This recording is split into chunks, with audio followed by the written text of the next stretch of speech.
Avez-vous déjà eu cette sensation étrange d'être emporté par une histoire d'amour qui n'avait même pas encore commencé? Un simple regard, quelques messages échangés et soudain, tout un avenir se dessine dans votre esprit. Vous êtes à deux doigts de décorer votre futur salon dans votre tête alors que vous ne connaissez même pas encore la personne. C'est un vertige doux et excitant, mais aussi un piège redoutable. Parce que ce que vous aimez parfois, ce n'est pas l'autre, mais l'idée que vous vous êtes faite de l'autre. Et cette idée peut être très belle, trop belle même, au point de masquer tout ce que vous ne voyez pas ou que vous ne voulez pas voir. L'idéalisation, c'est un filtre.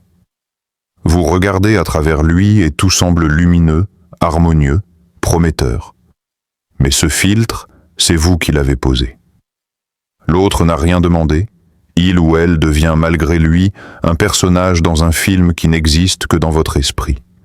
Et ce film, aussi séduisant soit-il, peut vous empêcher de voir ce qui est vraiment là. Les petits manques, les dissonances, les signaux légers mais clairs que quelque chose ne colle pas. Car quand on tombe amoureux d'une projection, on devient aveugle à la réalité. Imaginez un peintre qui tombe amoureux du croquis qu'il n'a pas encore fini.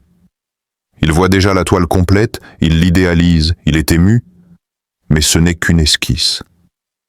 C'est ce que nous faisons souvent dans les débuts.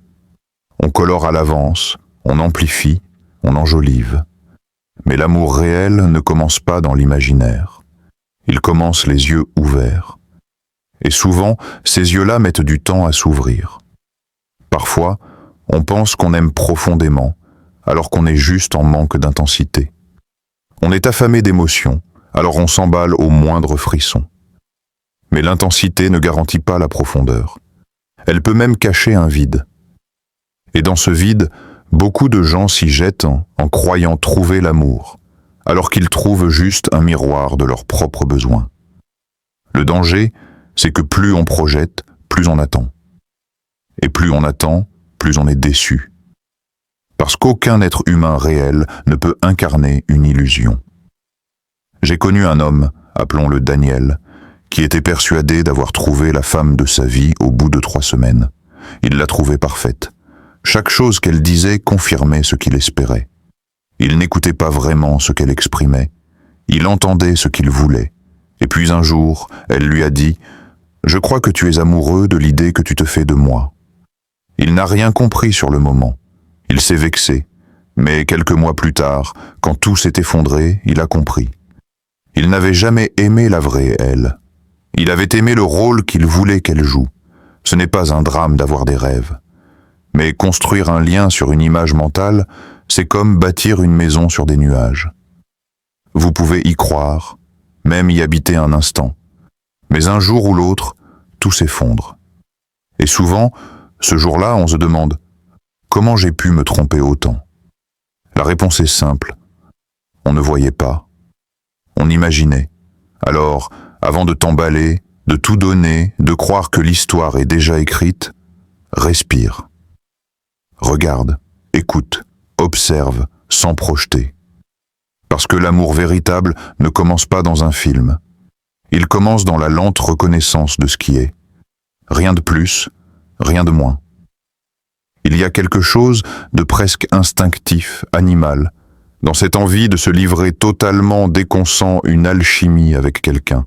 Comme si le cœur, le corps, l'âme, tous ensemble criaient « C'est bon, vas-y, fonce !» Et dans cette euphorie, on donne. On donne sans filtre, sans prudence, sans attente même parfois. Le regard devient une promesse, un message doux devient une attache, et sans s'en rendre compte, on commence à se dissoudre dans l'autre. Certains appelleront ça la passion. D'autres diront que c'est de l'amour vrai, pur, brut. Mais souvent, ce n'est qu'une réaction au manque. Une réponse inconsciente à un vide intérieur qu'on n'a pas encore identifié. Se donner tout entier sans se connaître soi-même, c'est comme prêter sa maison sans savoir si elle est solide. Et quand l'autre commence à s'éloigner ou à montrer un visage inattendu, on ne comprend pas. On croit qu'on a été trahi, alors qu'en réalité, on n'a jamais vraiment été avec lui. On a été seul, emporté par un besoin de fusion. Il y a une femme que j'ai connue, appelons-la Claire. Elle avait cette douceur généreuse, ce besoin d'aimer intensément. Chaque nouvelle rencontre était pour elle une possibilité de se réinventer. Avec chaque homme, elle devenait une version différente d'elle-même, une version adaptée à ce qu'elle croyait qu'il attendait. Elle s'effaçait, elle se donnait, elle se rendait disponible à tout moment. Et à chaque fois, ça finissait mal. Non pas parce que les hommes étaient mauvais, mais parce qu'ils ne comprenaient pas ce qu'elle attendait réellement. Et pour cause, elle ne se connaissait pas assez pour le dire. Se donner trop vite, ce n'est pas seulement une question de geste ou de proximité physique. C'est une posture intérieure. C'est donner son attention, son énergie, ses priorités à quelqu'un qui n'a même pas encore montré qui il est dans les moments de silence, dans les désaccords, dans les zones d'ombre. Et c'est là que le piège se referme. Quand le besoin parle plus fort que la conscience. Il ne s'agit pas de devenir froid, distant, stratégique. Il ne s'agit pas de se fermer. Il s'agit de ralentir, de respirer entre chaque étape, de se demander « Qu'est-ce que je ressens réellement ? Est-ce que je me livre parce que je suis en paix ? Ou parce que j'ai peur d'être rejeté si je ne donne pas assez ? Est-ce que je m'ouvre parce que je me sens vu et respecté ? Ou parce que je veux être choisi à tout prix ? L'amour n'a pas peur du temps. Il ne court pas. Il observe, il apprend, il écoute. Et il attend les preuves discrètes, la manière dont l'autre gère le désaccord, sa capacité à dire non sans blesser, son silence qui ne fuit pas. Ce sont ces petites choses-là qui montrent la solidité d'une relation, pas les gestes fougueux du début. Ce que tu choisis aujourd'hui avec précipitation peut devenir demain ta plus grande confusion. Parce que si tu te donnes entièrement à une personne qui n'a pas encore prouvé qu'elle pouvait te porter avec soin, tu risques de t'oublier en chemin. Et se perdre en aimant, c'est peut-être la forme de solitude la plus douloureuse. Alors avant de tout offrir, avant de t'investir comme si l'autre était déjà un pilier, pose-toi cette question. Est-ce que je me choisis d'abord ? Parce qu'un amour qui commence sans toi ne te retrouvera jamais en cours de route.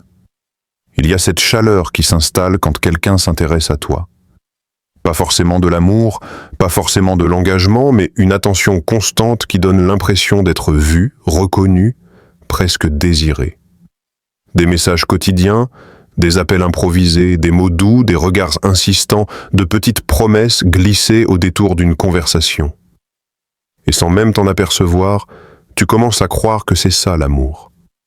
Que cette présence insistante signifie attachement, fidélité, projet. Mais si tu arrêtes une seconde de te laisser bercer par ce flux agréable et que tu écoutes ce que ton corps murmure quand le téléphone se tait, que ton esprit rumine quand l'autre met soudain de la distance, tu découvriras peut-être une vérité plus inconfortable. Ce n'est pas parce qu'on te donne de l'attention qu'on t'aime. L'attention peut être une stratégie, une forme de séduction bien ficelée. Ou, pire encore, une manière de combler son propre vide en t'utilisant comme distraction. L'amour ne s'évalue pas à la fréquence des messages, mais à la constance dans les actes. Être là dans les bons moments, ce n'est pas difficile. Le véritable test, c'est ce qui se passe quand la vie devient inconfortable, quand il faut écouter sans comprendre, accompagner sans imposer, respecter sans disparaître. C'est dans ces zones grises que la sincérité se révèle. Est-ce que cette personne reste ? Est-ce qu'elle te voit dans tes failles ? Est-ce qu'elle te soutient quand ce que tu vis n'est pas agréable ni séduisant ? Je me souviens de Léa, une femme vive, généreuse, drôle. Elle avait rencontré un homme qu'elle croyait différent. Il l'appelait tous les soirs, lui envoyait des fleurs sans raison, l'emmenait en week-end surprise. Elle y croyait fort. Jusqu'au jour où sa mère est tombée malade. Et dans le brouillard de l'hôpital, les allers-retours, les nuits blanches, il a disparu. Plus de nouvelles. Léa l'a appelé, une fois, 2 fois, silence. Quand elle a enfin réussi à le joindre, il a répondu d'un ton lointain. « Je ne sais pas gérer ce genre de choses. » En réalité, il ne voulait plus du poids réel d'une relation. C'est dans ce genre de moment qu'on comprend, ce n'est pas le geste qui compte, c'est la capacité à tenir. À traverser l'ennui, la fatigue, les peurs, les chutes. L'amour, le vrai, n'est pas une performance. Il est souvent silencieux, discret, rugueux parfois, mais il reste. Il est là même quand ce n'est pas joli, même quand ça ne brille plus. Alors, ne t'accroche pas à des gestes. Accroche-toi à l'intention derrière le geste. Accroche-toi à la régularité, à la simplicité, à la profondeur tranquille. Ce n'est pas le plus bavard qui aime le plus. Ce n'est pas celui qui t'offre des feux d'artifice qui construira avec toi une maison. Il y a des attentions empoisonnées, des présences qui ne sont là que pour s'assurer que tu ne t'éloignes pas. Et il y a des silences pleins de soins, des gestes simples mais ancrés. L'un t'enferme, l'autre te libère. Et l'amour, s'il est réel, ne se cache pas dans les démonstrations spectaculaires. Il se montre dans l'ombre, dans la patience, dans la manière dont on te regarde quand tu ne vas pas bien. On ne s'en rend pas compte tout de suite. Ça commence doucement, presque tendrement. Tu fais une concession, puis 2. Tu déclines un rendez-vous avec un ami parce que ce soir, c'est notre moment. Tu annules ta séance de sport parce qu'il ou elle a eu une journée difficile. Tu ne reprends pas ce projet qui t'anime parce que tu sens que ça crée une distance. Et de fil en aiguille, tu t'effaces. Pas violemment, pas avec fracas. Juste assez pour qu'un jour, tu te regardes dans le miroir et que tu ne saches plus très bien qui tu es devenu. L'oubli de soi est insidieux. Ce n'est pas une décision brutale, c'est un glissement. Et parfois, on le confond avec la générosité. On se dit que c'est ça. Aimer, être là, tout le temps, s'adapter, faire passer l'autre avant soi. Mais l'amour n'est pas un oubli de soi. L'amour véritable s'épanouit quand chacun reste fidèle à lui-même, même au cœur de l'intimité. Une fusion totale n'est pas une preuve d'union, mais une lente désintégration de l'unicité. J'ai connu un homme, Mathieu, passionné de musique. Tous ses week-ends, il les passait avec sa guitare, à composer, à rêver, à créer. Puis il a rencontré Élise. Elle aimait qu'il joue, au début. Elle trouvait ça beau, inspirant. Mais très vite, elle a commencé à faire des remarques. « Tu préfères ta guitare à moi ? Tu pourrais au moins passer un samedi sur 2 avec moi, non ?» Alors il a rangé l'instrument. Pas parce qu'elle le lui avait demandé, mais parce qu'il avait peur de perdre ce lien naissant. 2 ans plus tard, il ne composait plus, il ne chantait plus. Et quand je l'ai rencontré, il me l'a dit sans détour. Je ne sais plus ce que j'aime, à part elle. Et pourtant, je ne suis même plus heureux. Ce que Mathieu avait vécu, c'est ce que vivent tant d'autres. L'illusion que s'abandonner, c'est aimer plus fort. Alors que s'abandonner, c'est parfois s'abolir. Et l'autre, même s'il t'aime, ne peut pas te ramener à toi-même. Parce que c'est ton chemin, ton territoire, ta responsabilité. Il faut être très attentif à ces moments où tu dis « ce n'est pas grave » alors que ton cœur proteste. À ces silences que tu laisses passer pour ne pas créer de conflit. À ces rêves que tu repousses en te disant « je m'y remettrai plus tard ». Car le plus souvent, ce plus tard n'arrive jamais. Et ce n'est pas l'autre le problème. C'est cette dynamique où tu places la relation au-dessus de ton essence. Mais ce que tu construis ainsi n'est pas un amour durable, c'est une cage dorée, où tu t'éteins à petit feu. Aimer ne devrait jamais coûter ta vérité, ni ton feu intérieur. Si tu dois t'éteindre pour que la relation reste vivante, alors c'est que ce lien ne mérite pas ta lumière. Une relation saine, elle t'inspire, elle t'encourage à rester en lien avec ce qui t'anime. Elle ne te freine pas, elle t'élargit. Alors pose-toi cette question. Est-ce que je continue à exister pleinement dans ce que je vis? Est-ce que je peux encore entendre ma propre voix? Si la réponse est floue, si tu sens que tu es devenu l'ombre de toi-même, il est temps de revenir. Revenir à ce qui te fait vibrer, à ce qui te définit. Revenir à toi. Il y a des choses qu'on ne dit pas, des phrases qu'on retient au bord des lèvres, des vérités qu'on ravale parce qu'on craint qu'elles dérangent, qu'elles fassent fuir, qu'elles abîment ce qu'on essaie désespérément de construire. On se dit qu'on en parlera plus tard, que ce n'est pas si grave, que ça passera. Mais ça ne passe pas, ça s'installe. Et un jour, on réalise qu'on a tellement accumulé de silence qu'on ne sait plus comment faire entendre sa voix. Combien de fois as-tu senti une boule dans la gorge en présence de l'autre, sans jamais la libérer? Combien de fois as-tu fait semblant d'être d'accord, de ne pas être blessé, de ne pas être jaloux, de ne pas avoir peur? Tout ça pour garder la paix. Mais cette paix-là est fausse.